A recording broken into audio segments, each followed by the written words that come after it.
we are studying about the first cities. It means पहले के शहर, यानी कि पहले के मतलब अर्ली मैन ने जब शहर बसाया तो उस टाइम के सिटीज यानी कि शहरों के विषय में बात हो रही है। बात समझ रहे हैं? हमने पढ़ा कि दुनिया की 4 प्रमुख civilisations, 4 major civilisations of the world, Indus valley civilisation, Chinese civilisation, Mesopotamian civilisation and Egyptian civilisation. Indus valley civilisation means Sindhu घाटी सभ्यता जो इंडस रिवर के किनारे जन्मी या पनपी या पैदा हुई या बसी। एंड चाइनीज सिविलाइजेशन, हाँ, रिवर वांगो या वांगो रिवर। मेसोपोटामियन सिविलाइजेशन, हाँ, river Tigris and Euphrates, Tigris and Euphrates. And Egyptian civilisation on the bank of river Nile या Nile river. Okay, Indus valley civilisation is also called Harappan civilisation. Indus valley civilisation is also called Harappan civilisation. Indus valley civilisation को हड़प्पा की सभ्यता के नाम से भी जाना जाता है। रीजन क्या है उसके पीछे? रीजन ये है कि इंडस वैली सिविलाइजेशन यानी कि सिंधु घाटी सभ्यता को जब ढूंढा गया, डिस्कवर किया गया, उस पर काम किया गया, तो सबसे पहला जो शहर ढूंढा गया उसमें, और सबसे बड़े शहरों में से जो ढूंढा गया वो हड़प्पा था। आ रही बात समझ में? हड़प्पा कहाँ है? हाँ, मोंटगोमरी डिस्ट्रिक्ट। तो मोंटगोमरी डिस्ट्रिक्ट कहाँ है? पंजाब में। और वो पंजाब कहाँ है? अभी पाकिस्तान में पड़ता है। बात समझ में आ रही है? अभी जो पंजाब का हिस्सा पाकिस्तान में है वहाँ एक जिला है, डिस्ट्रिक्ट है जिसका नाम है मोंटगोमरी। मोंटगोमरी में एक प्लेस है जिसका नाम है हड़प्पा। वहाँ पर जो है सर्च किया गया, डिस्कवर किया गया, खोजा गया, खुदाई हुई, तो अर्ली मैन ने जो शहर बसाया था उन शहरों के विषय में जानकारी प्राप्त हुई। तो वहाँ डिस्कवर करने का काम कौन किए थे? राय बहादुर दयाराम साहनी। राय बहादुर दयाराम साहनी। और एक दूसरा शहर ढूंढा गया, नहीं, शहर का नाम नहीं है वो। शहर जो ढूंढा गया उसका नाम मोहनजोदाड़ो है। क्या नाम है? मोहनजोदाड़ो, जो पाकिस्तान में ही एक दूसरा स्टेट है जिसका नाम सिंध है। स्टेट का नाम सिंध है। क्या नाम है? सिंध। और डिस्ट्रिक्ट का नाम है लरकाना। लरकाना जिला का नाम है। बात समझ रहे हैं? जैसे हमारा महाराजगंज डिस्ट्रिक्ट है वैसे ही सिंध का लरकाना डिस्ट्रिक्ट। बात समझ रहे हैं? वहाँ डिस्कवर किया गया कौन से सिटी को? मोहनजोदारो। हाँ, मोहनजोदारो। आ रही बात समझ में? बोथ भाई तो मत देखिए। Both these townships and all other smaller civilisations on the banks of the Indus River or its tributaries are commonly known as the Indus Valley Civilization and also as the Harappan Civilization named after the first site discovered। कह रहे हैं कि ये जो दोनों नगर हड़प्पा और मोहनजोदड़ो या मोहनजोदारो एक ही बात है। हड़प्पा और मोहनजोदारो ये जो दोनों नगर या शहर जो ढूंढे गए, तो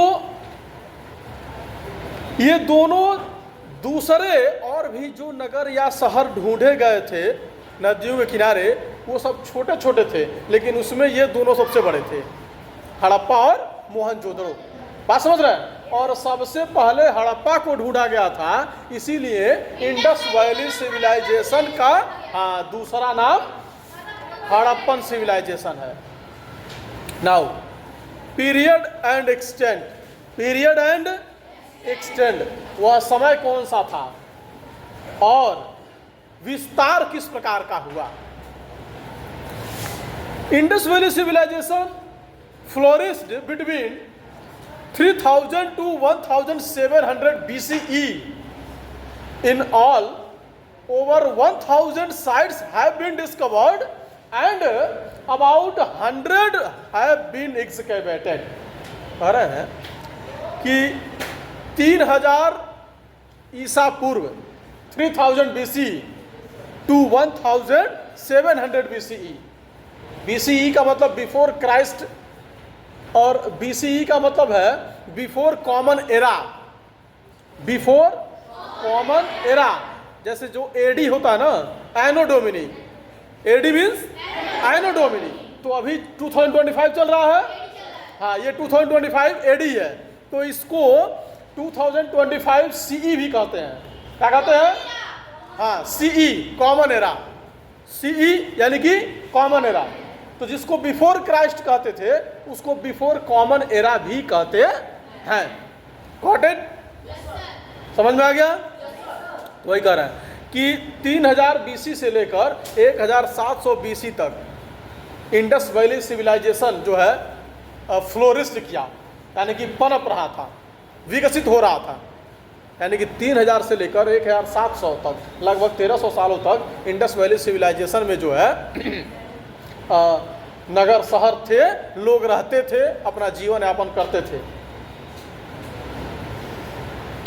कह रहे हैं कि लगभग 1000 यानी कि 1000 जगहों को चिन्हित किया गया कि यहाँ यहाँ जो है पुराने समय में भी सिटीज थी, शहर थे। लगभग 1000 जगहों को, जिसमें 100 यानी कि 100 प्लेसेज पर खुदाई करके चेक किया गया, तो पता चला कि जो है यहाँ पहले के शहर बसे हुए थे। बात समझ में आ रही है? यानी कि पॉइंट आउट किया गया। जैसे मान लीजिए इस कमरे में ये क्लास है ना, इसमें कुछ ढूंढना है, ठीक है, तो मान लीजिए कि 2-4 जगहों पर निशान बना दिया गया कि यहाँ यहाँ ढूंढना है, खोद कर जमीन, समझ रहे हैं, लेकिन केवल 2 ही जगह पर ढूंढा गया बाई द वे। बात समझ रहे हैं? तो वैसे ही लगभग 1000 जगहों को चिन्हित किया गया कि यहाँ मतलब पता लगाना है, जिसमें से 100 जगहों पर पता लगाया गया। तो उन जगहों पर जो है इंडस वैली सिविलाइजेशन के प्रमाण यानी कि प्रूफ प्राप्त हुए कि इंडस वैली सिविलाइजेशन में किस प्रकार के शहर थे, लोग कैसे रहते थे, लोग अपना जीवन कैसे जीते थे। Even recently some more remains of ancient cities have been found. कह रहे हैं कि तत्काल में भी, रिसेंटली तत्काल में भी जो है पुराने समय के शहरों के अवशेष प्राप्त हुए हैं। रिमेन्स, रिमेन्स मतलब होता है अवशेष। अवशेष का मतलब जो कुछ बचा रह गया, जो कुछ बचा रह गया, वही रिमेन्स है। The earliest cities to be discovered were the Harappa and Mohenjo-daro, which were bigger than the other cities that were discovered later. कह रहे हैं कि प्राचीन समय के जो शहरों को ढूंढा गया, पता लगाया गया, उसमें सबसे बड़े 2 शहर थे, हड़प्पा और मोहनजोदड़ो। और भी हाँ कई सारे सिटीज के विषय में जानकारी इकट्ठा की गई, खुदाई हुई, पता चला, लेकिन वे सब जो है हाँ छोटे थे। किससे छोटे थे? हाँ हड़प्पा और मोहनजोदड़ो से।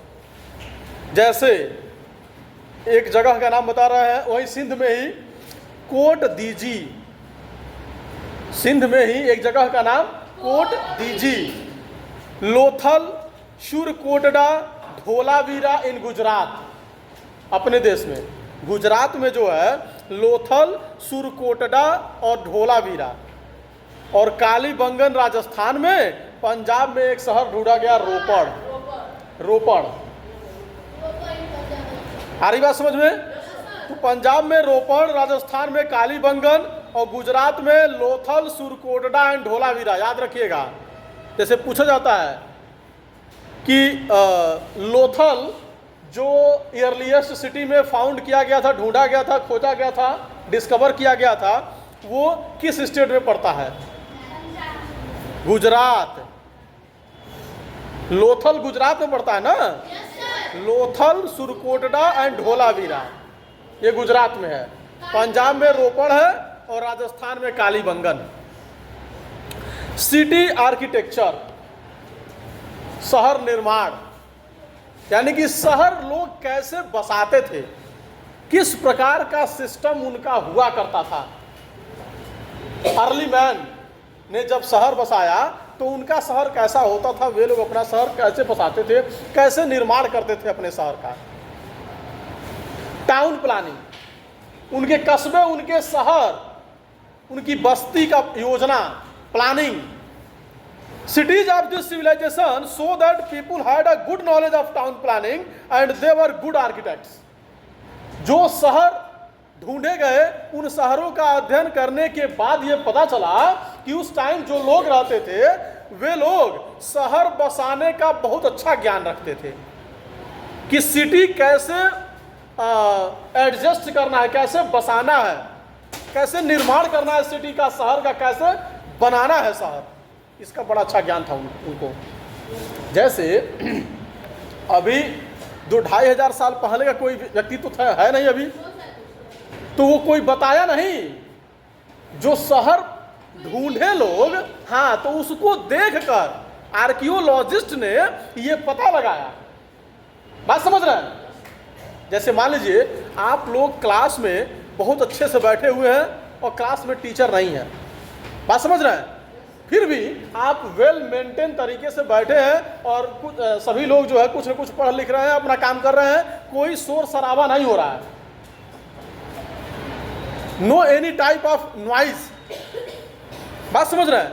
तो कोई भी इधर से जाएगा तो आपको देखकर क्या अनुमान लगाएगा कि इस क्लास के बच्चे जो है बहुत अच्छे हैं, डिसिप्लिन्ड है, अनुशासित है, बहुत अच्छे हैं। बात समझ में आ रही है? अब वहीं आप एक दूसरे से लड़ते रहें या बहुत ज़्यादा साउंड करें, शोर शराबा करें, क्लास में 2-4 लोग घूम रहे हो, उस टाइम अगर कोई निकलेगा तो क्या सोचेगा? शो इनडिसिप्लिन क्लास, गैर अनुशासन दिखेगा, तो गैर अनुशासित क्लास। बात समझ में आ रही है? तो ये कैसे पता चला? कोई पूछा आपसे? दोनों बातें, कोई पूछा नहीं ना?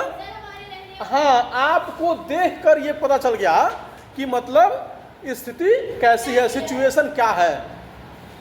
वैसे ही शहरों को देखकर आर्कियोलॉजिस्ट ने ये पता लगाया। हाँ, तो उन्होंने, इसीलिए वो लोग कह रहे हैं कि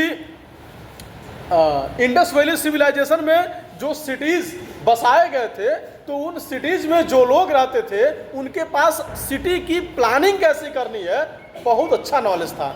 और क्यों था? Most cities were divided into 2 parts. ज्यादातर शहर जो ढूंढे गए वो 2 पार्ट में बटे हुए थे। कितने पार्ट्स में? हाँ, 2 parts. The western part of the city was built on a raised ground and archaeologist call it Citadel. याद रखिएगा, 2 पार्ट में शहर बसाए गए थे, एक वेस्टर्न और एक ईस्टर्न। समझ रहे हैं? तो जो वेस्टर्न यानी कि पश्चिमी पार्ट होता था, नहीं, वो थोड़ा सा ऊंचे स्थान पर बसाया गया था। रेस्ड ग्राउंड, रेस्ड मतलब उठा हुआ, तो थोड़ा सा ऊंचे ग्राउंड यानी कि भूमि पर जो है शहर बसाए गए थे। तो ऐसे शहर जो ऊंचे भूमि पर बसाए गए थे उनको आर्कियोलॉजिस्ट्स ने नाम दिया सीटाडेल। क्या नाम दिए? सीटाडेल, जिनको आप फोर्ट यानी कि किला या दुर्ग या नगर कोट कह सकते हैं। बात समझ रहे हैं? 2 तरह के दो पार्ट में सिटी को डेवलप करते थे, बसाते थे। एक वेस्टर्न पार्ट होता था जो ऊंचे भूमि पर बनाया जाता था, यानी भूमि का वह टुकड़ा जो थोड़ा सा ऊंचाई पर होता था। समझ रहे हैं? Many big buildings have been found here like the granaries, assembly और टाउन हॉल एटसेट्रा। और बड़े बड़े बिल्डिंग उस ग्राउंड पर बनाए जाते थे। किस ग्राउंड पर? सीटाडेल। हाँ, सीटाडेल वाले में। जैसे बड़ा बड़ा बिल्डिंग बन गया अनाज वगैरह रखने के लिए, असेंबली बड़ा सा सभा बन गया, या टाउन हॉल बड़ा सा हॉल बन गया, कोई बैठक करना है, कोई काम करना है, तो बड़े बड़े बिल्डिंग बनते थे सीटाडेल वाले रेंज में। समझ रहे हैं? Historians are of the view that administrative work was carried from this part of the city. तो इतिहासकारों ने यह अनुमान लगाया या उन्होंने अपना विचार दिया कि उस शहर का जो प्रशासनिक कार्य होता था वह सीटाडेल से किया जाता था। कहां से किया जाता था? सीटाडेल वाले पार्ट से। वेस्टर्न पार्ट जो शहर का है, जो ऊंचाई पर बसा हुआ है, ठीक है, तो एडमिनिस्ट्रेटिव यानी कि प्रशासनिक काम जो है उसी पार्ट से होता था। It was build on a huge brick platform. और वह शहर जो है बड़े से मजबूत ईंट के प्लेटफॉर्म पर तैयार किया जाता था, यानी कि वेल डेवलप्ड। बात समझ रहे हैं? This may have been done to protect it against the danger of flood as the civilisation was located on the banks of a river. तो इसलिए ईंट का प्लेटफॉर्म तैयार किया जाता था और मजबूत इसलिए बनाया जाता था क्योंकि उस टाइम के शहर बिल्कुल नदी के किनारे होते थे। हाँ, तो बाढ़ आ जाए नदी में तो उससे प्रोटेक्ट किया जा सके, बाढ़ से, फ्लड से उस सिटी को प्रोटेक्ट किया जा सके, इसके लिए उसको ईंट का प्लेटफॉर्म अच्छे तरह से बनाकर उस पर जो है बिल्डिंग बनाया जाता था। और ऊंचाई पर वो इसीलिए रहता था कि बाढ़ आ भी गया अगर तो वहां लोग सेफ रहेंगे, बच जाएंगे। It is possible that in case of flood people may taking shelter in the citadel. और ऐसा भी संभव था कि बाढ़ आ जाए तो लोग वहां जाकर शेल्टर ले लें, शरण ले लें, यानी कि अपने आप को कम से कम बचा सकें। बात समझ रहे हैं? खुद को बचा सकें, इसके लिए वह ऊंचाई पर शहर बसाया जाता था। The citadel is surrounded by huge walls. Citadel को बड़े बड़े दीवालों से घेर कर बनाया जाता था। बाउंड्री, उस सीटाडेल की बाउंड्री बहुत ऊंचे ऊंचे दीवालों से बनाई जाती थी। जैसे बाउंड्री लगाई जाती है ना, तो खूब ऊंची ऊंची बाउंड्री लगाई जाती थी कि पानी जो है अगर ऊंचाई पर जाए भी तो शहर में अंदर न जाए।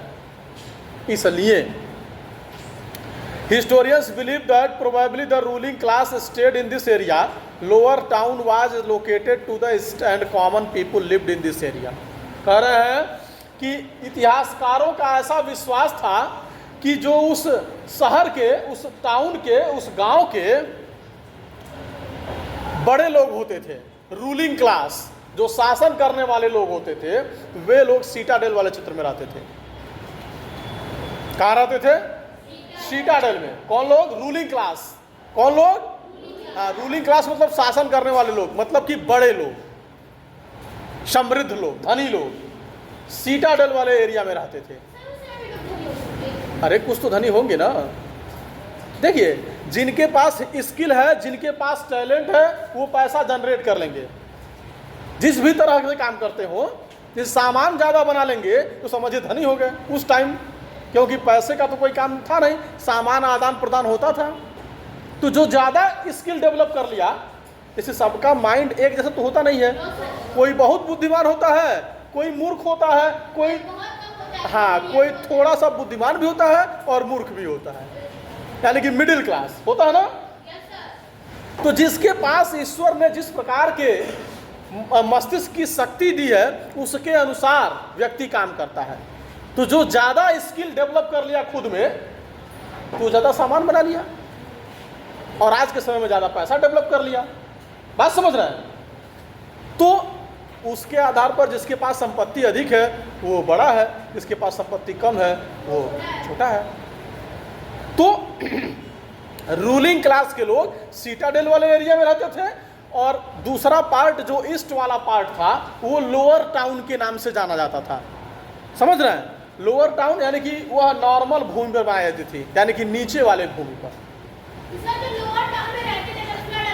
वही मैं बोल रहा हूँ ना कि अगर फ्लड आया तो लोअर टाउन यानी कि ईस्ट वाले पार्ट में जो लोग रहते थे वे लोग भी खुद को सेफ करते थे सीटाडेल वाले एरिया में जाकर, यानी कि वहाँ जाकर बाढ़ से अपने आप को बचाने का काम करते थे।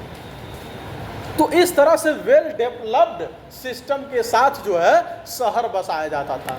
अभी रास्तों को देखिए, स्ट्रीट्स, गलियां या रास्ते कैसे बनाए जाते थे। The town planners of those times had made straight roads crossing each other at right angles and thus dividing the city into blocks. कह रहे हैं कि शहर बिल्कुल रास्ते जो है सड़क बिल्कुल सीधे बनाया जाते थे, स्ट्रेट सड़क जो है बिल्कुल सीधा बनाया जाता था और क्रॉसिंग बीच में दिया जाता था राइट एंगल पर, यानी कि 90 डिग्री पर क्रॉसिंग दिया जाता था। बात समझ में आ रही है? तो इस तरह से सड़क जो है दो पार्ट में बट जाता था, मतलब कि अलग अलग ब्लॉक्स में, खंड में बट जाता था। जैसे मान लीजिए एक सड़क ऐसे जा रही है, एक सड़क ऐसे आ गई 90 डिग्री पर, तो 4 ब्लॉक बन गया, 4 पार्ट हो गया ना। बोलिए। तो सड़कें बिल्कुल सीधी बनाई जाती थी। This is very similar to the modern town design used in Jaipur and Chandigarh even after thousands of years. आज के डेट में जो जयपुर में, राजस्थान और पंजाब के चंडीगढ़ में जिस तरह का सिटी का सिस्टम है, उस तरह का सिस्टम जो है हजारों साल पहले लोग उस तरह का सिटी डेवलप किए थे। अब सोचिए कि हजारों साल पहले उनके पास कितनी बुद्धि थी, उनका दिमाग कितना बढ़िया चलता था। Okay, that's all.